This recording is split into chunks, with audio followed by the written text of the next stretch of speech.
Olá,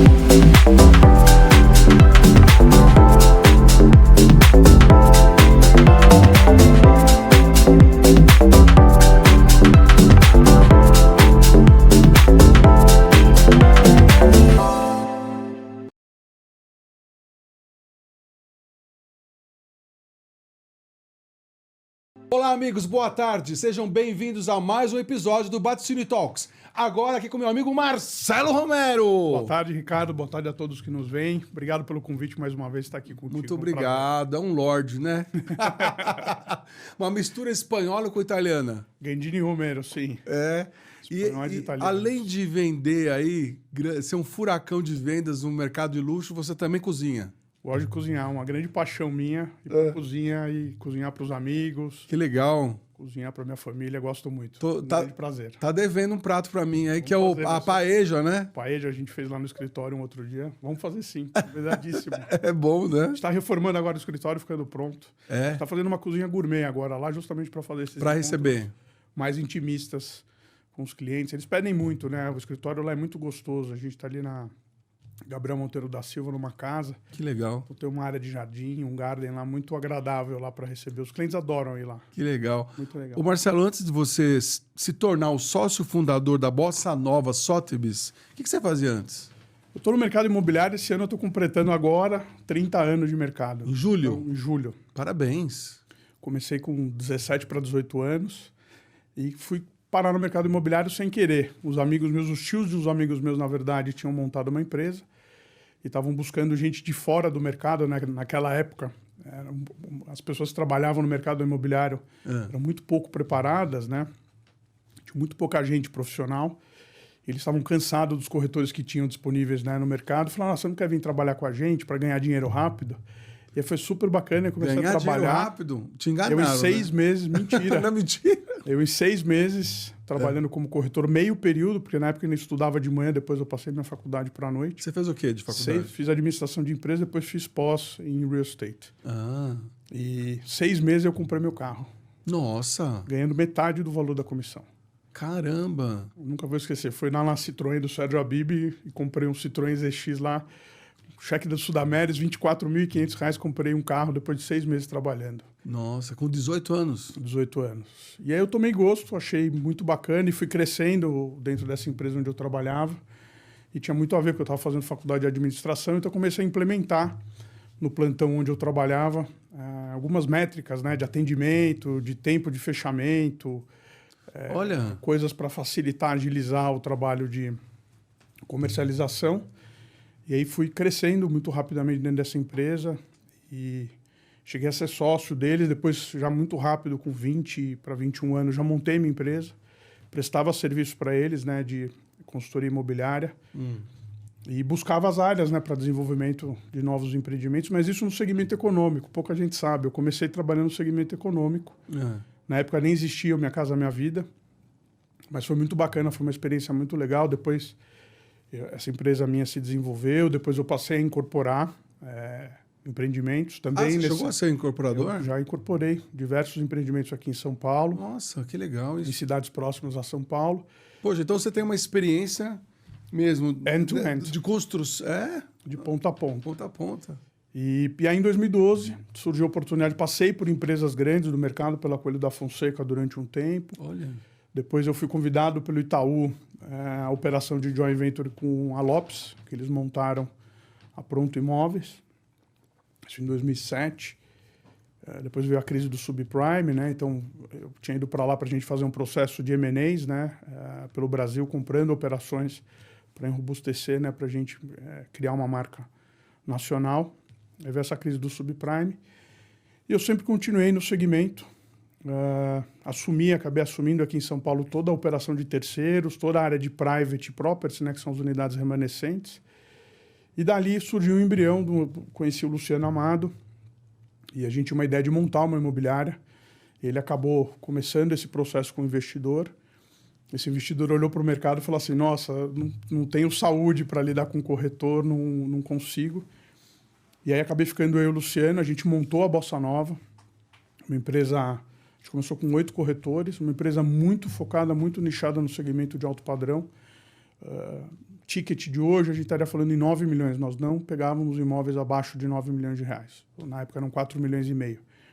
Então, é uma empresa muito focada. Fomos a primeira empresa a começar a fazer foto e vídeo profissional de todos os imóveis. Porque o que acontece, Ricardo? Tinham várias empresas que também trabalhavam no segmento de alto padrão. Mas não existia nenhuma empresa focada no segmento de alto padrão. Né? Os principais bairros de São Paulo, com ticket e um serviço, né? O nível dos corretores, enfim. Todas as empresas tinham dentro das suas imobiliárias, ou dentro das suas operações, um segmento, um nicho, alguns corretores que trabalhavam alto padrão. Sim. Posso dizer que nós somos talvez a primeira empresa focada desde o início, desde o nascimento, no DNA mesmo, no sangue, no alto padrão. Olha só. Como que foi que você descobriu esse faro? Porque tratar com essas pessoas não é fácil, a negociação ela não é tão rápida, né? E a gente também tem um fator do que está acontecendo na política no Brasil. Às vezes a questão da geopolítica, do que está acontecendo, mexe com... Você colocou em planilha a questão dos fechamentos, e hoje essa planilha, ela está mais espaçada, como é que está? Assim, vamos lá, como eu te falei, essas 3 décadas trabalhando, toda vez a gente tem algum problema, alguma situação macroeconômica, microeconômica, assim, eu nunca vi, com exceção do período pós-pandemia, né, durante o período de pandemia, que houve sim um boom imobiliário, né? Como a gente teve de 20 para 21, mas não foi só culpa da pandemia, né? Acho que foi uma sucessão de fatores. A gente vinha de anos muito difíceis. Quando nós compramos a marca Sotheby's e trouxemos para o Brasil, então a Bossa Nova passou a se chamar Bossa Nova Sotheby's, através de um grupo de investidores que acreditou num projeto que a gente tinha muito maior do que ser apenas uma imobiliária boutique nichada. Então nós nos associamos a esse grupo de investidores em 2014, adquirimos a marca e inauguramos em março de 2015 o nosso escritório lá na Gabriel. E se você lembrar daquela época, a gente estava falando de taxa de juros a 14,75, uma recessão do mercado primário, né? As construtoras todas com estoques altíssimos, né? Muito difícil de fazer venda de imóveis de lançamento. Enfim, o mercado estava bastante estagnado. Então foi uma época bastante complicada para lançar uma marca, né, e um posicionamento, e a gente foi vendo ao longo desses anos, né, a taxa de juros caindo, esses estoques das incorporadoras diminuindo, todo mundo, e os estoques de lançamento também, praticamente todas essas incorporadoras que atuavam no alto padrão deixaram de atuar, porque não tinha terreno, o valor de venda não fechava a conta para você comprar o terreno e construir. Então, você falou de que ano? Falando de 2015 em diante. Então, de 2015, basicamente, até a pandemia, até 2020, foram anos muito difíceis do mercado imobiliário. E aí essa conjuntura, falta de estoque, queda da taxa de juros, esse cenário, né? Eu costumo dizer que o mercado imobiliário, você tem que analisar alguns indicadores, né? E cada hora, como a gente não tem aqui uma política uma política pública, econômica, e mesmo um ambiente também jurídico seguro, e o mercado imobiliário é um mercado de ciclo longo, é bastante complicado porque você tem essas alavancas, né? Então, taxa de confiança do empresário, taxa de juros que reflete, a taxa básica, né, de juros que reflete hoje no custo do crédito imobiliário, a taxa de emprego, né? Porque você hoje, no Brasil, você basicamente tem 3 mercados, né? Você tem o mercado econômico, que esse mercado, graças aos subsídios que vem se perpetrando desde 2008, que começou, né, as políticas de redução dessas taxas de juros para esse segmento econômico, que é muito bacana. Então, você dá oportunidade para as pessoas, de fato, conseguirem comprar sua casa própria. Falando de imóveis, aí até 350 mil. Depois a gente tem esse segmento intermediário, né, que é o médio padrão, que vai de 350 a 400 até essa faixa de 1,5 milhão, mais ou menos, que é o que mais sofre quando você tem taxa de juros, né, alta, escassez de crédito, né? E é muito paradoxal porque a gente está vivendo uma época quase de pleno emprego, né? Com indicadores muito semelhantes aos de 2015, né? Em termos de emprego. Mas o que aconteceu, a inflação vem corroendo esse poder de compra das pessoas. Então isso faz com que, apesar de estarem todos trabalhando, né? O mercado está quase a pleno emprego. A dificuldade é outra, né? Você tem uma dificuldade aí que foi um novo fator, que foi a inflação. Então, você tem basicamente 4, 5 desses indicadores, e eu costumo dizer, né, numa análise combinatória, cada hora está de um jeito. Então, produz um cenário, produz uma perspectiva para o mercado imobiliário bastante desafiadora, né? E como eu disse, é um mercado de ciclo longo, né? Você imagina, hoje um incorporador, quando vai comprar um terreno, primeiro que ele demora 4, 5, 8 anos para comprar uma área. Depois ele tem que aprovar esse projeto na prefeitura, depois ele tem que aprovar ambientalmente. Aí você lança, aí você tem aí pelo menos mais 3 anos de construção. Então, um ciclo de 7, 8 anos. Você pega 2 presidentes quando não tem impeachment, né? Então, você pega políticas completamente antagônicas, né, em termos de taxa de juros. E aí depois estamos falando aqui de índice de confiança aí do empresário, né, que tem muito a ver com essa instabilidade econômica, política e insegurança jurídica, né, que o meio empreendedor acaba vivendo. Então é complicado. E acaba levando também o pessoal do mercado que a gente chama de secundário, de imóveis usados, né, ou de terceiros, que são as pessoas físicas, né, que estão vendendo ou comprando imóveis, não no atacado, né, mas no varejo. E que também acompanham todo esse movimento. Sim. E como que você explica essa sua resiliência dentro desse cenário econômico? Porque a gente estava falando antes ali, estava falando sobre o estresse. E como que você consegue? Porque essas mudanças, né? Eu aprendi já faz um certo tempo que a gente não pode absorver profundamente. Acho importante você estar atualizado, né, entender o que está acontecendo para traçar cenários. Mas se a gente for hoje não levantar da cama com cada notícia que a gente não levanta faz tempo, né? E o empreendedor, o empresário, de uma maneira geral, é verdade, é bastante resiliente, né? Acho que quem hoje decide empreender no Brasil, não importa o tamanho, tá? É uma pessoa resiliente que está buscando sempre uma oportunidade, está buscando ali se reinventar. E a gente acaba, às vezes, sendo obrigado, ou por nós mesmos, né, por essa falta de acomodação, ou mesmo pelo cenário. Se você hoje não evolui, o próprio movimento, né, do mercado imobiliário, falando agora do nosso segmento, o nível de sofisticação, desenvolvimento dos empreendimentos, né, todo esse boom que veio depois da pandemia das pessoas olharem para casa com um olhar de mais atenção para as próprias cozinhas, né? Então as pessoas adquiriram esse hábito, né, ou por necessidade, né, durante a pandemia de ter que aprender a cozinhar. Então isso desenvolveu em membros da família esse gosto. Sim.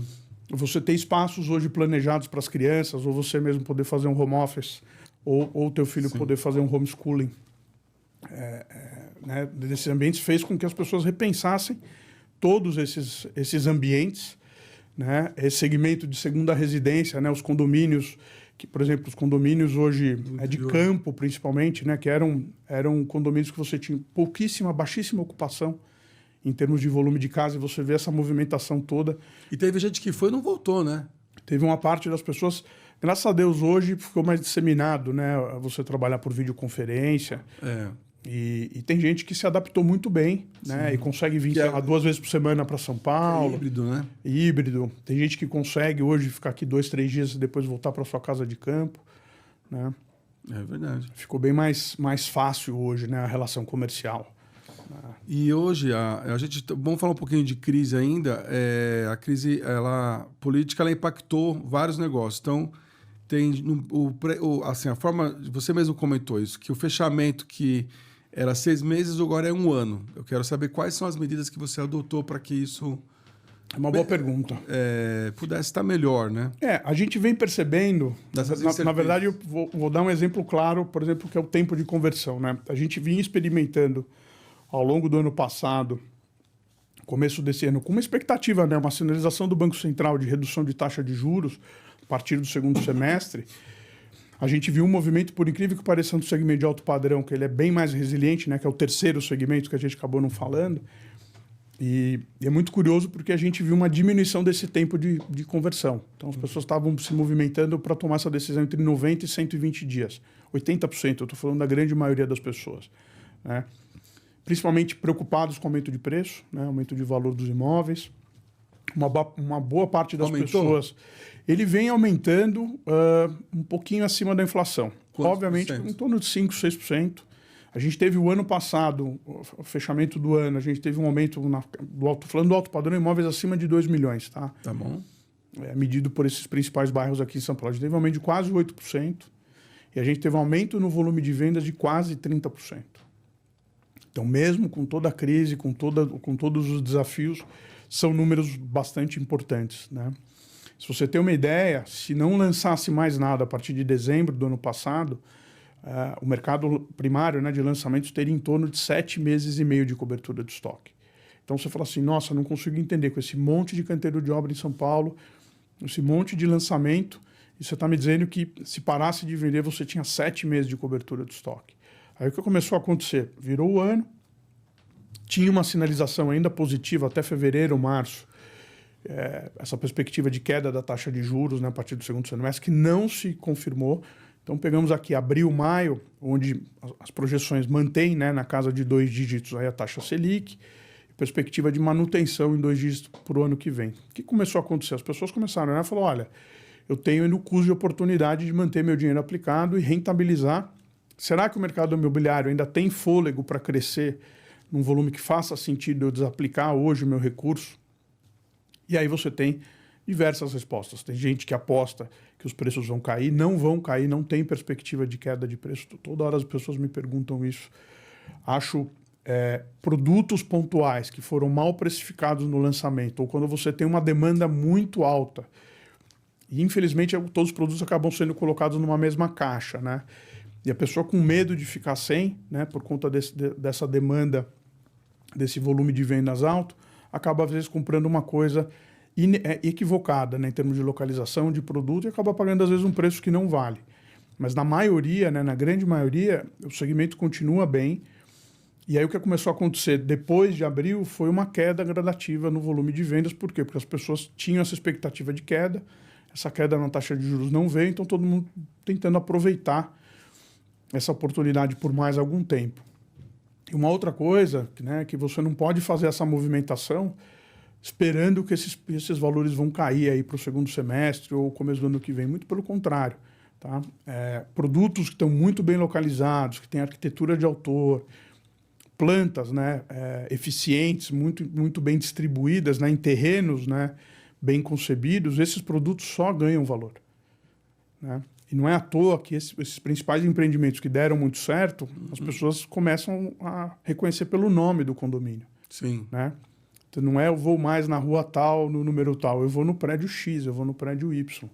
E as pessoas... Vira uma marca, né? Vira uma marca, vira um branding. Né? Então, vira um objeto de desejo, esses produtos. Então, o que é muito interessante, quando você tem essa conjunção de fatores, e esses produtos, eles apreciam muito acima do mercado. Mas tem prédio que também ganha nome de rua, né? Tipo assim, lá no Seridó. Sim. Nossa, eu ouvi um monte sobre o Seridó. Sim, mas você ouviu, não é por conta do nome da rua, é por conta da qualidade do condomínio. Então, foi um condomínio... esse é um bom exemplo. O Seridó foi lançado em 2007.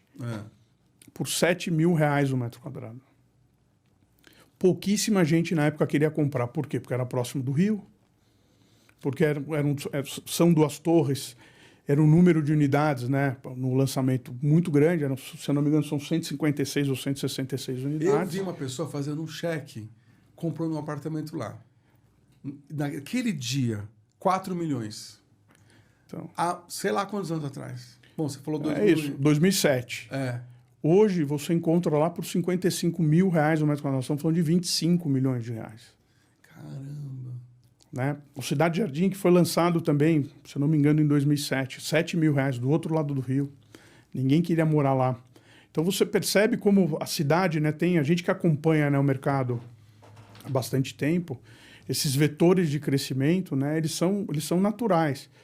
Né? E áreas e regiões onde as pessoas tinham uma certa resistência, né? Você passar para o outro lado da ponte. Então, você tem bairros lá como Cidade Jardim, o Jardim Guedala, que, né, viveu também uma explosão. E agora, como os preços, né, os valores subiram muito, os valores de venda, o mercado, depois da pandemia, também conseguiu criar, ou recriar, né, ou relançar esse segmento de condomínios horizontais, ou seja, os condomínios de casa. Então, isso tem sido super bacana, porque você acaba ajudando a dar uma destinação diferente daqueles terrenos muito grandes que tinham apenas uma casa, e a casa, às vezes, muito velha, mal cuidada, e com um valor que não fecha a conta para alguém comprar, porque o proprietário quer vender essa casa e quer incorporar no valor o preço da construção, e ninguém vai usar isso. Como os valores de venda subiram, hoje as incorporadoras encontraram esse novo nicho, e vem sendo super interessante, tanto é que o que a gente percebeu agora nesse primeiro quadrimestre, agora de 25, um aumento significativo de mais de 50% na venda de casas. Então, a gente tem hoje uma área de inteligência imobiliária bastante robusta. Então, a gente monitora esse segmento. Então, a gente acompanha as principais transações. Hoje, os imóveis que estão disponíveis à venda. A gente tem toda uma área que municia o corretor, né?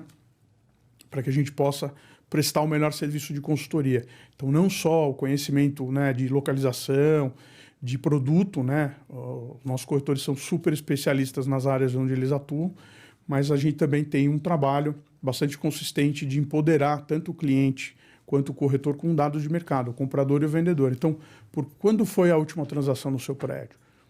Por quanto saiu a unidade? Hoje, prédios semelhantes na mesma região, num raio de 500 metros, de 1.000 metros. Quais são os produtos semelhantes, né? Que eu posso comparar valor? É que um dos grandes problemas hoje no mercado brasileiro é a falta de transparência nas transações imobiliárias. Então, isso acaba dando margem para especulação e normalmente o proprietário do imóvel sempre procura precificar esse imóvel sempre um pouco acima, né? O problema é quando é muito acima. Então, o produto fica fora. E não consegue vender, né? E aí você tem um tempo muito maior no Brasil hoje, em média, fora, né, esses produtos que são exceção. E no mercado estabilizado, hoje, em média, são 16 meses para você vender um imóvel no Brasil. Nossa. Nos Estados Unidos, em média, são 3 meses. Poxa. Porque você tem uma variação muito menor. É muita diferença. É muita diferença. Por conta da precificação. Tem 2 fatores, né? Um primeiro, nos Estados Unidos, você, via de regra, você é obrigado a determinar um corretor para prestar um serviço de consultoria para você imobiliária.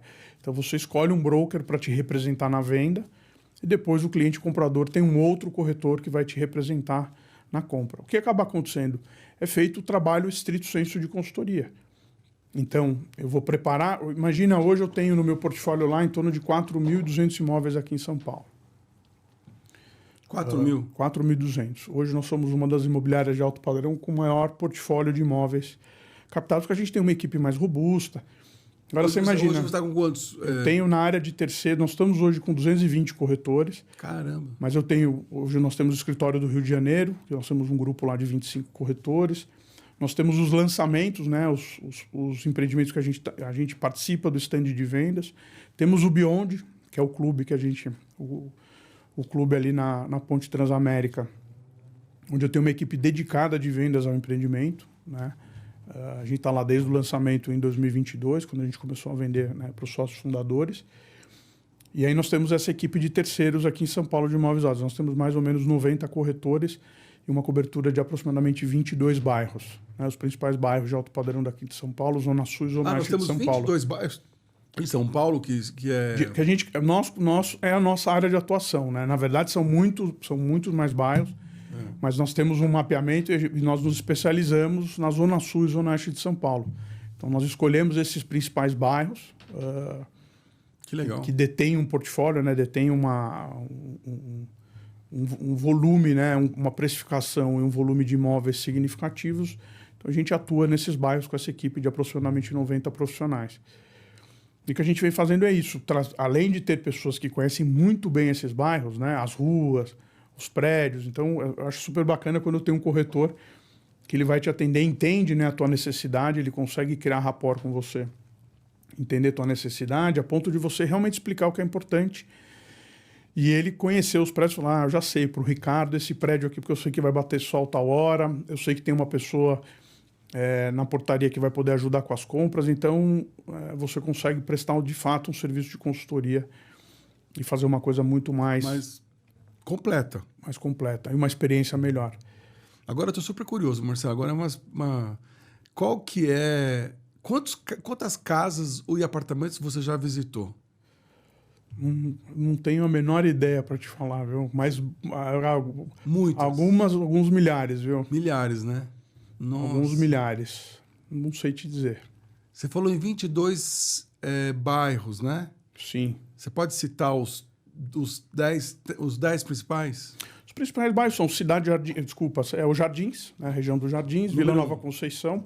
Não, eles alternam, viu, Ricardo? O Itaim, os Jardins e a Vila Nova Conceição, essa trinca aqui, ela acaba alternando, né? Você fala de preço? Em termos preço, não. Todos eles vêm apreciando o valor, tá? Vem aumentando os preços.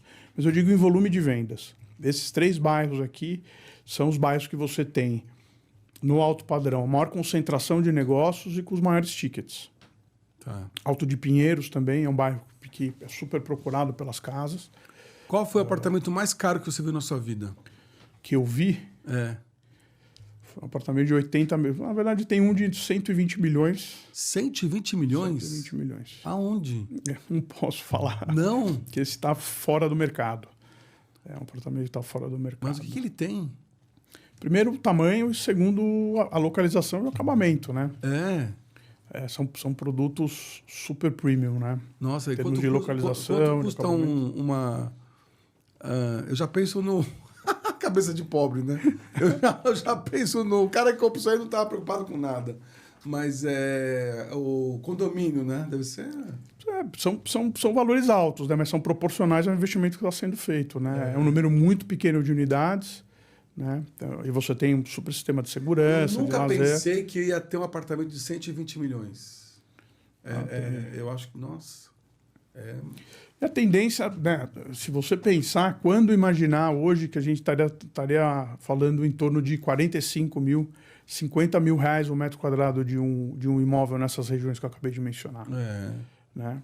E você tem hoje lançamentos que estão beirando 60 mil, 65 mil reais o metro.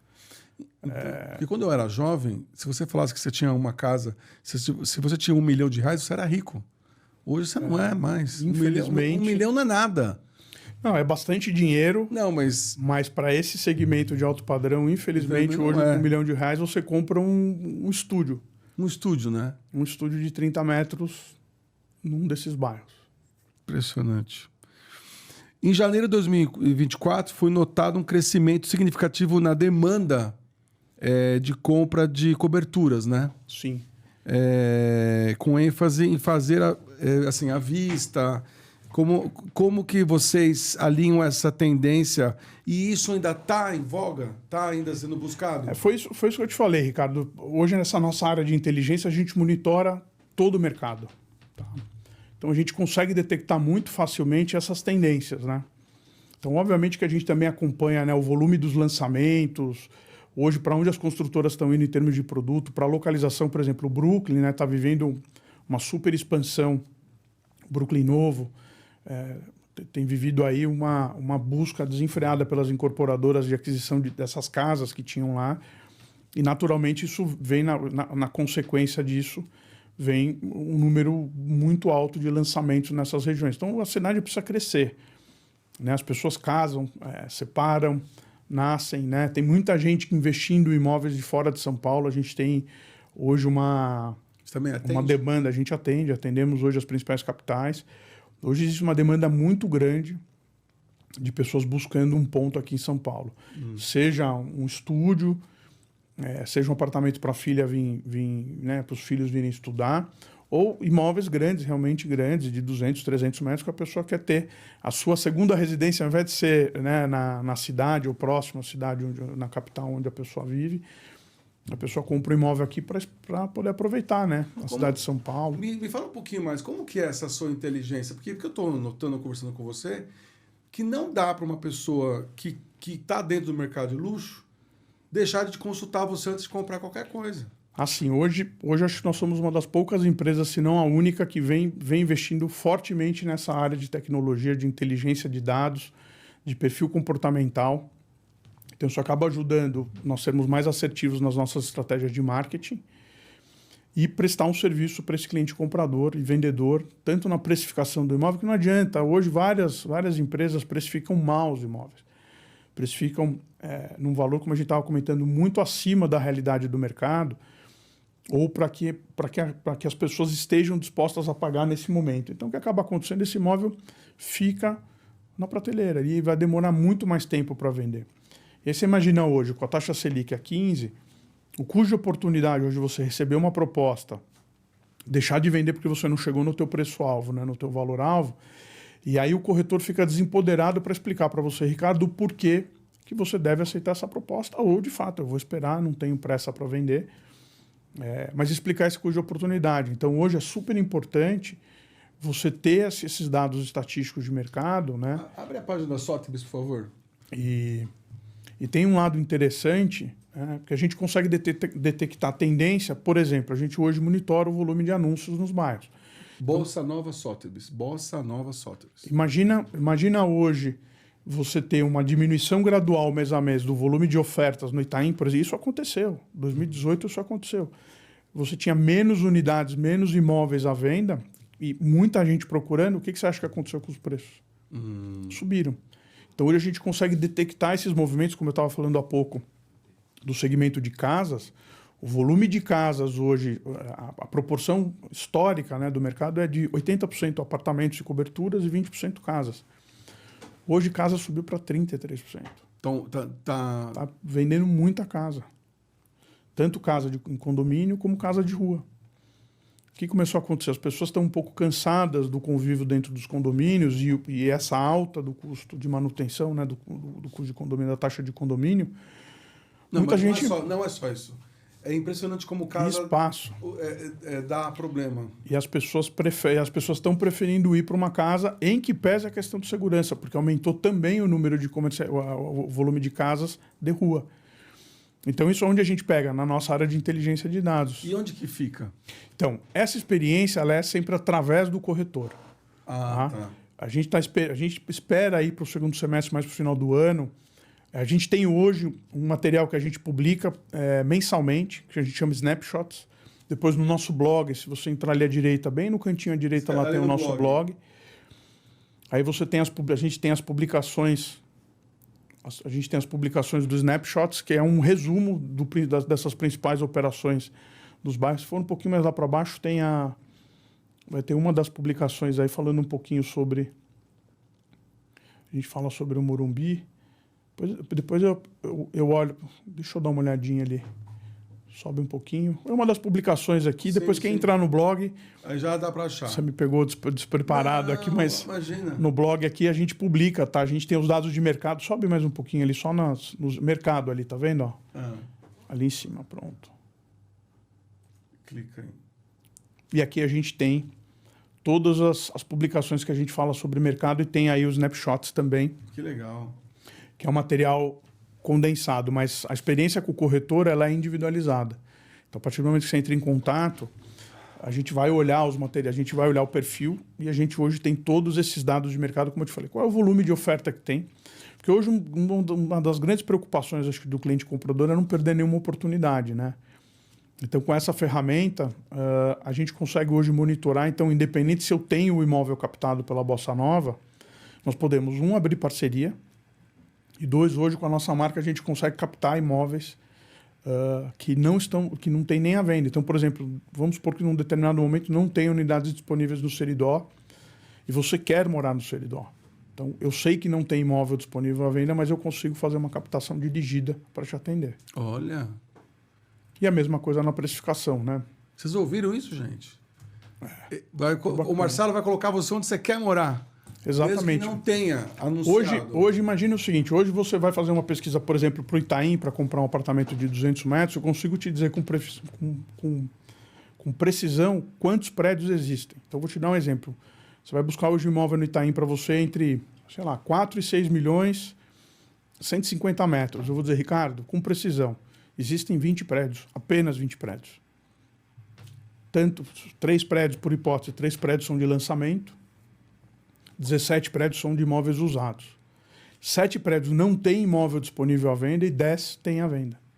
Aí você fala, mas eu quero ver um desses 7 prédios que tem aqui, mas que não tem imóvel à venda. Eu vou te mostrar os prédios e vou dizer, mas eu gostei desse prédio. Eu vou encontrar uma unidade para você. Nossa. Porque tem sempre alguém disposto a vender, né? Não necessariamente ele anunciou, e se também não está conosco, nós temos hoje uma rede de parceiros. A questão de conversar, né? Muito bem estruturado, então a gente de fato consegue te atender. E o proprietário, a gente consegue hoje fazer esse trabalho de precificação, auxílio, né, na precificação, para ajudar a dar liquidez, né? O nosso objetivo aqui é atender a necessidade do nosso cliente, né, da melhor forma possível, né? Porque, por outro lado, o proprietário quer vender o mais rápido possível pelo maior preço. Então, qual é esse preço? Qual é esse valor? Entendi. vai dar liquidez no produto, entendeu? Vocês planejam também fazer um marketplace, né?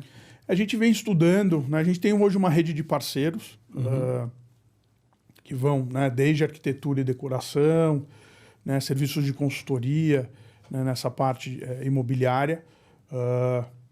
Temos um projeto aí para a gente juntar, né, unificar, né, unir essas forças aqui e a gente ter hoje um marketplace, aí, um clube de benefícios, né, para os nossos clientes. Isso está em andamento. Não é fácil de fazer essa costura, Não. né, porque entende esse público, né? A gente tem a nossa revista que a gente vem fazendo, que é uma revista proprietária que foi super bacana, que a gente lançou, que é a Curate, onde a gente procura falar, né, sobre tudo que envolve a arte do bem viver, né? Então, a parte de gastronomia, viagem, arquitetura, decoração, paisagismo. Então, tem sido muito bacana porque essa experiência de unir, né, esses profissionais vem fazendo com que haja essa coesão e tudo acaba desembocando nisso, né? Nas experiências que a gente pode hoje oferecer dentro do nosso escritório, através dos eventos, através dos parceiros, então o pessoal do mercado de carros, mercado de luxo, né? De barcos, helicópteros. Então a gente tem várias parcerias aí que a gente vem costurando ao longo dos anos e estamos tentando costurar, fechar tudo isso para a gente ter um clube aí para o benefício dos nossos clientes. Que legal. A partir da expansão da Bossa Nova, com licença da marca Sotheby's, que foi em 2015, né? Nós adquirimos a marca em 2014 e inauguramos o escritório em 2015. Como que você avalia o impacto dessa marca internacional junto aos clientes estrangeiros? Olha, foi muito curioso, né? Porque em 2015 o recall da marca no Brasil ele não era tão grande, né? Se a gente lembrar, foi uma época que começou a partir de 2012, na verdade, né?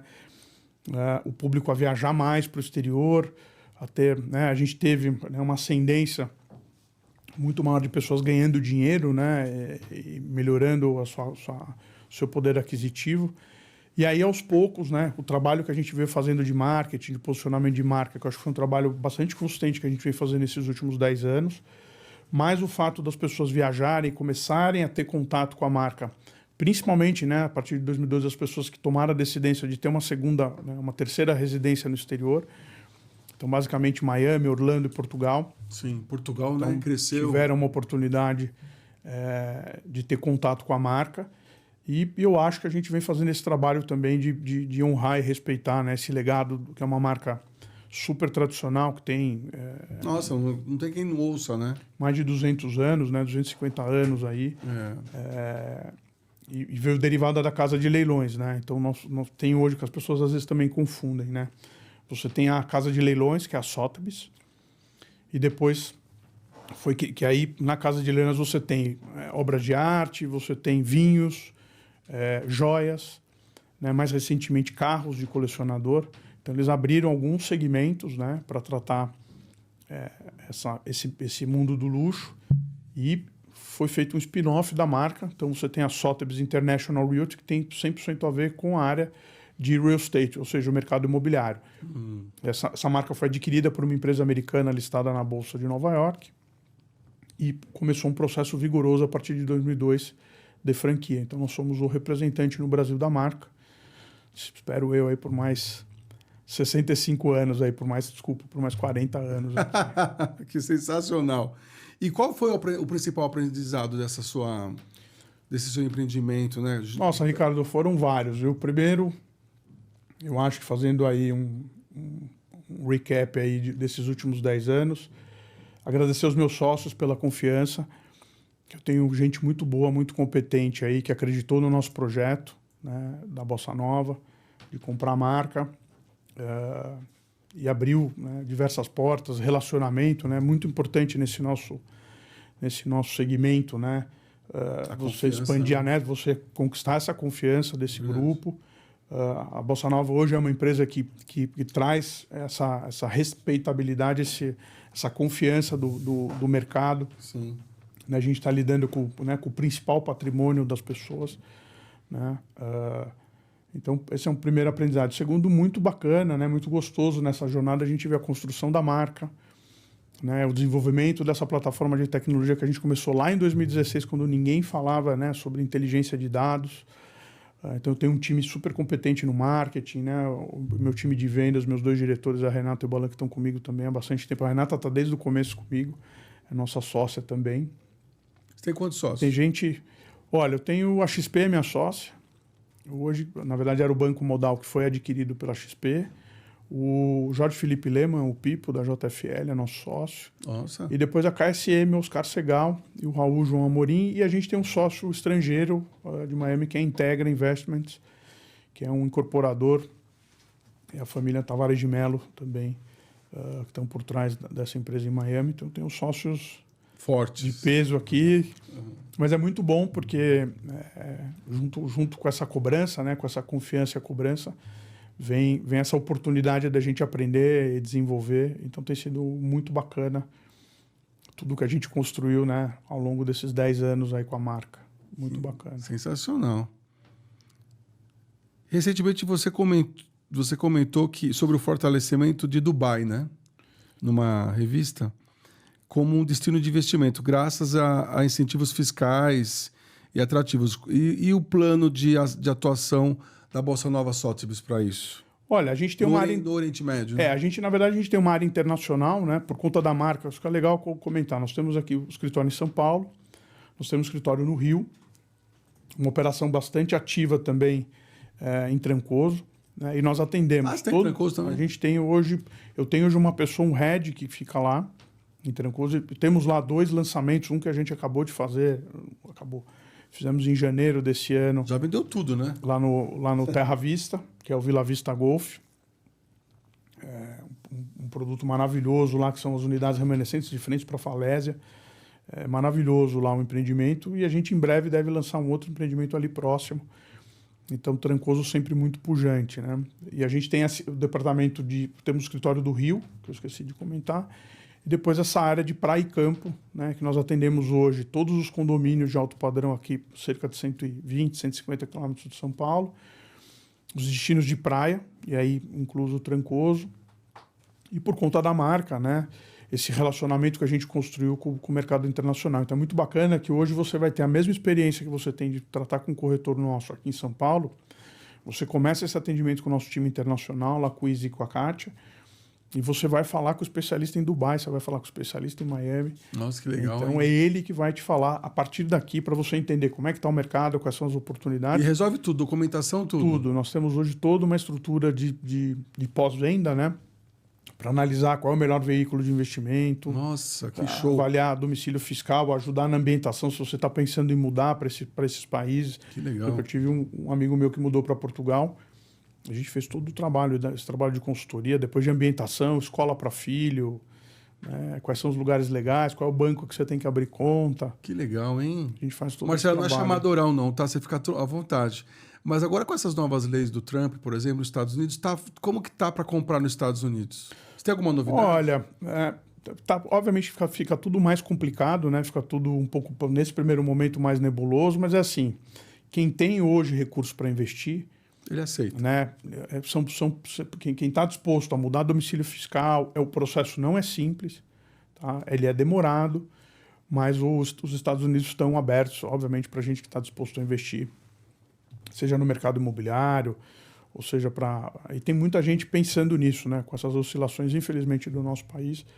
Muita gente acaba, nesses momentos, né, mais agudos de crise, instabilidade política, né, e cenário econômico incerto, as pessoas buscam essa diversificação de portfólio, pelo menos para começar a entender um pouco o movimento, tanto nos Estados Unidos quanto na Europa, principalmente Portugal, né? E Portugal por conta da língua, dos incentivos. Sim. Espanha está indo nessa mesma linha, né, de ter algumas cidades, algumas regiões com incentivo fiscal para a cidadania. Interessante. E a gente hoje está acompanhando por dentro, sem sombra de dúvida, desses movimentos. Bacana, hein? Parabéns mesmo. Sobre sustentabilidade, vamos falar um pouquinho de tecnologia e construção. Você destacou que a qualidade é um diferencial, a qualidade construtiva, né? E criou obras de baixa durabilidade em tempos de crise. Na Nova Sotheby's, como que a Nova Sotheby's faz a curadoria de projetos que valorizam tanto o acabamento quanto a sustentabilidade? Olha, esse é um tema muito bacana, né? Mas no segmento da construção, a gente tem alguns pontos, né?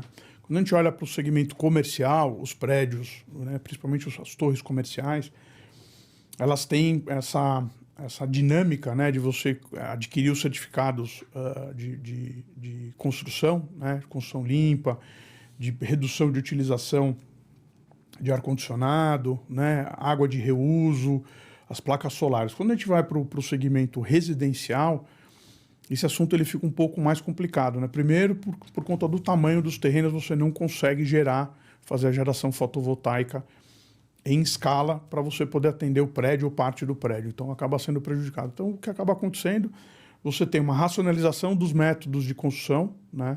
Que hoje a maioria dessas empresas tiram esses certificados ISO, né? de construção, de otimização de canteiro de obra, redução de desperdício, mas na prática é muito difícil de você implementar, né, essas práticas ambientais em condomínios residenciais, né? Então, que você vai conseguir ter uma água de reuso, né? Isso é uma coisa que já foi amplamente implementada, né, nessas construções.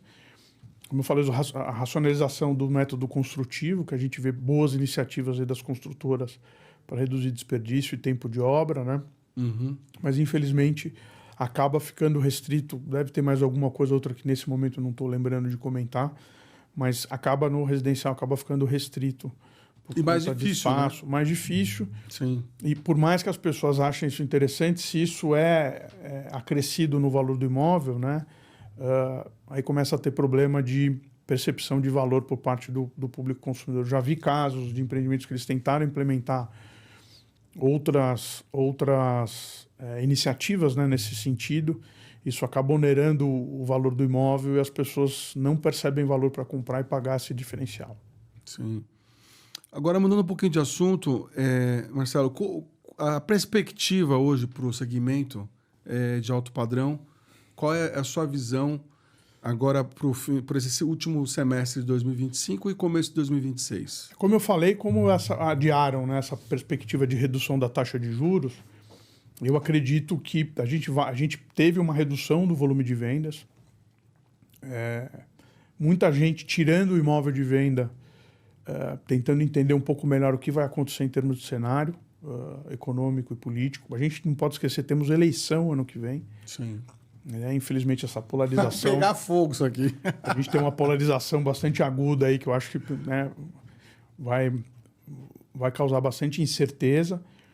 Mas como a gente observa, né, o mercado imobiliário de alto padrão é um mercado muito resiliente, pouco dependente do crédito imobiliário.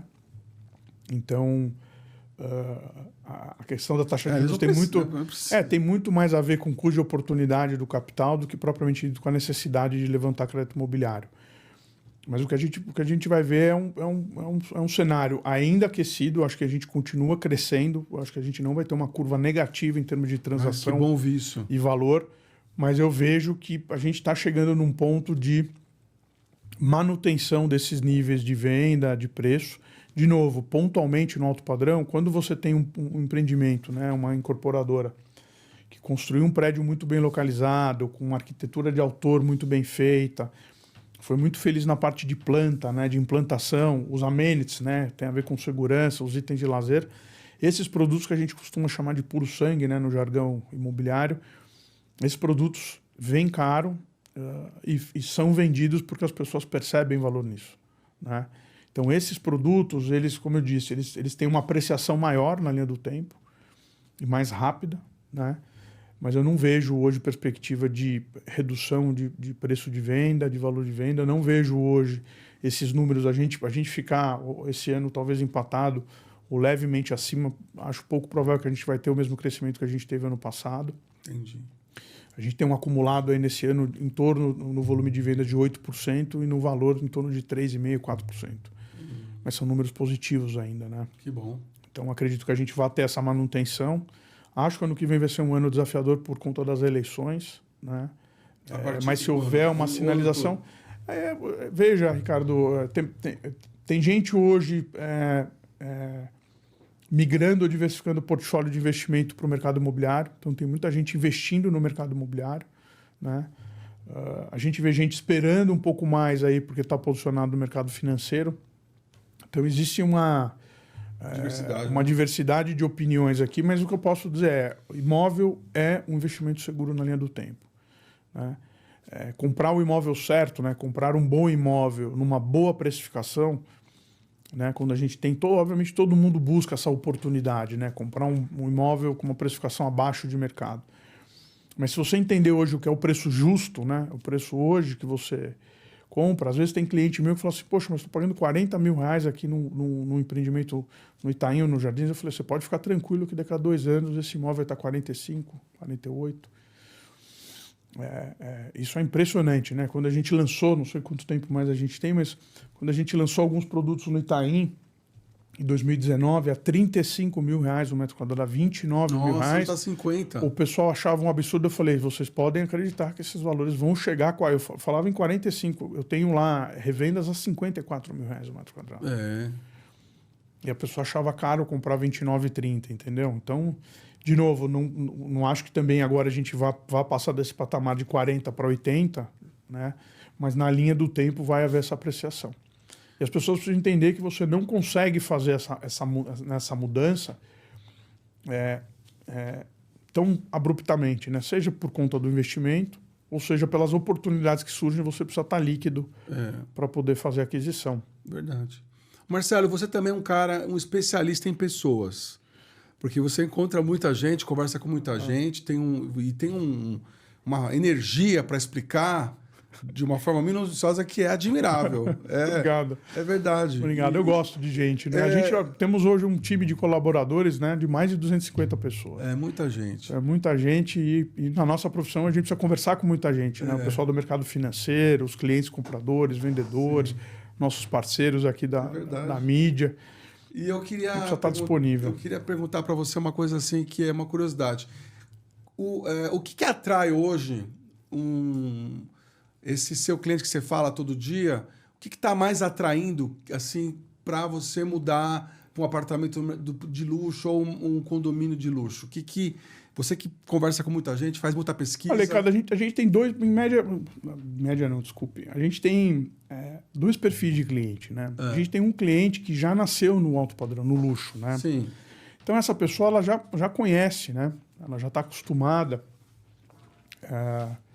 Então, o que essas pessoas vêm buscando muito, né, é a qualidade, é aquele luxo silencioso, né? A pessoa não quer ostentar, ela quer ter qualidade de vida, né? Qualidade de convívio, né? Então ele busca esse imóvel super bem localizado, que vai atender as necessidades do seu dia a dia. Quando a gente fala de uma segunda residência, que ele possa receber muito bem os amigos. E depois a gente tem um segundo público igualmente importante, né? Que são pessoas que estão conseguindo adquirir, ter sucesso, enfim, e prosperidade, né? E que são mais abertas às experiências. Então, são pessoas que gostam, né, de demonstrar mais, porque é bacana, né, quando você chega lá, você fala: poxa, eu cheguei lá, então estou saindo de um apartamento, né, de 800 mil, estou indo para uma casa de 4 milhões e meio, 5 milhões, 6 milhões, então é muito legal. E essas pessoas são mais abertas, né, às experiências, elas são mais curiosas, né, para querer saber o que é tendência, o que está na moda, né, em termos de arquitetura e decoração, que é arquiteto que eu chamo, planta, né? Então, vira e mexe, a gente é consultado aqui. Olha, dá uma opinião aqui pra gente, né? Nesse layout de casa, de apartamento, nessa decoração. Até isso? Às vezes isso acontece. Nos empreendimentos, a gente ajuda a fazer todo esse desenvolvimento, né? Olhando um pouco a experiência desses outros empreendimentos que a gente já lançou. Mas vira e mexe acaba acontecendo. É gostoso isso, né? Então, e as pessoas estão buscando qualidade de vida, Ricardo. E essa qualidade, né, eu costumo brincar, né? Ela tem 3 pilares, né? Aonde você está inserido, então seja o bairro onde você vai morar. Né? Tem um dado curioso: as pessoas têm um deslocamento inferior a 2 km. 80% das pessoas mudam de imóvel para um raio inferior a 2 km. Olha. Então, via de regra, as pessoas são bem bairristas, né? Então, elas gostam da região onde elas estão inseridas. Então, para mudar isso, não? É difícil. A pessoa já gosta lá daquela micro-região. Porque já sabe qual que é a padaria. Exato. A pessoa já chama pelo nome, né? Exato. E aí você tem as questões de usabilidade, né, da planta, do imóvel. Então, eu acho que, de novo, né? Acho que esse período de pandemia fez as pessoas ressignificarem a utilização dos seus imóveis, né? Então você vê recordes de reforma, recordes de gente querendo, né, trocar, redecorar. Então todo mundo aí muito preocupado com os utensílios domésticos, né? É muito interessante, né? Toda essa dinâmica. Então houve essa ressignificação e depois os itens, os amenities, né? O grupo que a gente chama de qualidades do condomínio, né? Os amenities tem a ver, né, com questões de segurança, de infraestrutura. Então, poxa, hoje em dia com esses sucessivos apagões, você tem um condomínio que você tem gerador full, isso é maravilhoso, né? Você resolve o teu problema no período de chuva. Pensado, sabia? Durante a época de estiagem. Vamos comprar apartamentos com geradores, gente. Geradores. Vamos pedir para os incorporadores colocarem os geradores. Full. As vagas de estacionamento para visitante, porque você tem, às vezes, ruas que são super complicadas para você receber as pessoas. Super desagradável você ir na casa de alguém que você tem que ficar dando 10 voltas no quarteirão. Eu fui conhecer um apartamento de uma pessoa, que ela até fez o podcast comigo, que o apartamento dela, Marcelo, cabe 60 visitantes. Uau. É maravilhoso, assim. Falei, 60 visitantes. Ela pode fazer um jantar e todo mundo parar na garagem. Todo mundo parar na garagem dela. Maravilhoso. É maravilhoso. Isso é muito bacana. Aquela época de estiagem que o pessoal andou colocando poço artesiano para não faltar água. Então tem... E depois as questões, né? Obviamente, de academia, de espaço. Hoje para você poder praticar yoga, né? Que muita gente... Você faz yoga, né? Eu faço. Ah, você faz yoga, é verdade. Você até me deu um nome. Eu parei por alguns anos, agora eu voltei recentemente, criei vergonha na cara, voltei a praticar. Você voltei, fiquei um tempo sem praticar aí. Ajuda, agora, né? Graças a Deus consegui voltar, é muito bom. É muito bom. Que legal. Faz muito bem. Marcelo, sobre a Bossa Nova Sotes, tem mais alguma coisa que a gente deixou de falar? Eu acho que não, Ricardo. Só te agradecer aí pela oportunidade. Não, tem mais pergunta aqui. Vamos lá, então. Agora eu vou entrar... Só preocupado com o seu tempo. Não. Agora, eu queria te fazer algumas perguntas, você vai me responder o que você sente sobre isso, tá? O que você aprendeu com seus pais? Aprendi respeito, disciplina. Eles estão vivos? Estão vivos, graças a Deus estão vivos. Bom. Mas aprendi muito respeito, né? A gente ter respeito pelas pessoas, né? Ter respeito pela vida. Aprendi a ter responsabilidade, né? Meu pai sempre fala para mim assim, a liberdade vem junto com a responsabilidade. Eu acho que as pessoas estão esquecendo nesse conceito. Todo mundo tem o direito de, né? Mas você precisa também ter a responsabilidade sobre essa liberdade. O que você pensa sobre casamento? Eu estou casado há 10 anos, né, com a Lica. Eu acho que encontrei a pessoa da minha vida, a mulher da minha vida. Olha a declaração de amor. E aproveitei muito minha vida de solteiro e acho que cumpri muito bem essa fase. Encontrei uma pessoa madura que estava disposta a construir uma vida junto, uma vida a dois. Nosso casamento é um pouco atípico, né? Que eu tenho 4 enteados, né? Agora todos grandes, mas eles eram menores, né? Quando eu a conheci. Diferente de tudo, né? Mas foi muito bacana. Gosto muito. Eu acho que a gente tem um porto seguro, né? Uma pessoa para estar junto, para compartilhar os momentos bons e ruins. É muito bacana. O que você pensa da sociedade atual? A sociedade atual, às vezes eu fico um sentimento dúbio, Ricardo. Eu tenho esperança, né? No ser humano, na sociedade de uma maneira geral. Acho que a gente tem que, ao invés de ficar só enaltecendo os maus exemplos, né? Ou as coisas que a gente vê de ruim, a gente olhar que tem muita gente fazendo muita coisa boa, né? Tentando criar comunidades de ajuda, de suporte, de relacionamento, né? Mas de uma maneira geral, a gente fica um pouco entristecido com as atitudes das pessoas, né?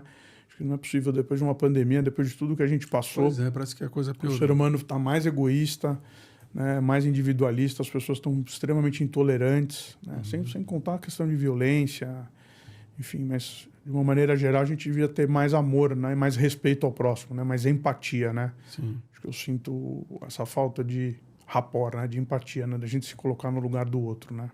Um lugar. Minha casa. Boa. Um desprezo, uma coisa que você tem um asco assim, que você não suporta. A mentira. O que você não faria de novo? O que eu não faria de novo. Eu não me arrependo de nada que eu fiz, Ricardo. É curioso isso. Que bom. Porque teve uma época na minha vida que eu me sentia, como é que eu vou dizer, inconformado, né? Porque eu trabalhei muito, né? Trabalhava muito, e as coisas às vezes não davam certo. Eu falava assim, poxa, não é possível. E aí depois, quando as coisas começaram a fluir, né? E as coisas começaram a acontecer, eu falei, já sei por que eu tive esse aprendizado que não deu certo. Porque agora aqui eu sei que eu tenho que tomar essa decisão. Então, passado, né? Transcorrido toda essa jornada, né? Que eu segui até aqui, espero ter pelo menos mais 30 anos aí bem trabalhando, com vitalidade. Eu entendo que de verdade, eu falo isso sem demagogia, eu entendo que as dificuldades vêm para abrir caminhos e te forçar a sair da zona de acomodação. E que se você souber encarar, por mais doloroso que seja, né? Por mais doloroso que seja, se você tiver resiliência, tiver força, né? Apoio, né? Teve épocas que, poxa, né, você, às vezes não tem com quem conversar, então teve épocas que eu fui fazer terapia, que foi muito bom, me ajudou aí a tirar um monte de minhoca que a gente tem na cabeça, né? É verdade. Ajuda bons amigos, bons mestres, né? Bons parceiros, né? E quando a gente consegue encontrar gente que tem mais experiência e você poder conversar, e aí você vai encontrando esse caminho e é muito gratificante depois que você passa, falar, já sei por que eu passei por isso. É grandioso. Funciona bem. E o que você diria ao Marcelo se você encontrasse o Marcelo aos 20 anos? Eu falaria para ele, faça relacionamento. A network, se inspire, vá trabalhar com gente muito inteligente, vá aprender do ponto de vista profissional, vá trabalhar com gente boa. Que bom. Gente competente, gente profissional, porque isso vai te ajudar, né? Acho que, obviamente, que o estudo é importante, obviamente que você aprender línguas, enfim, tem todo esse conjunto que já é meio sabido, mas assim, vá trabalhar com gente na tua área que você admire e vá aprender, porque isso acaba ajudando depois muito e vá cultivar a network, porque é muito importante. O relacionamento que você faz no colégio, na faculdade, depois no trabalho. Então, vá trabalhar com gente muito competente naquilo que você quer fazer, que você vai se inspirar, isso vai ajudar a cortar um caminho aí grande. Sensacional. Marcelo, foi uma honra te receber. Obrigado, Ricardo. Muito obrigado pela oportunidade. Obrigado. Obrigado, pessoal. Até a próxima. Valeu. Muito obrigado. Muito bom.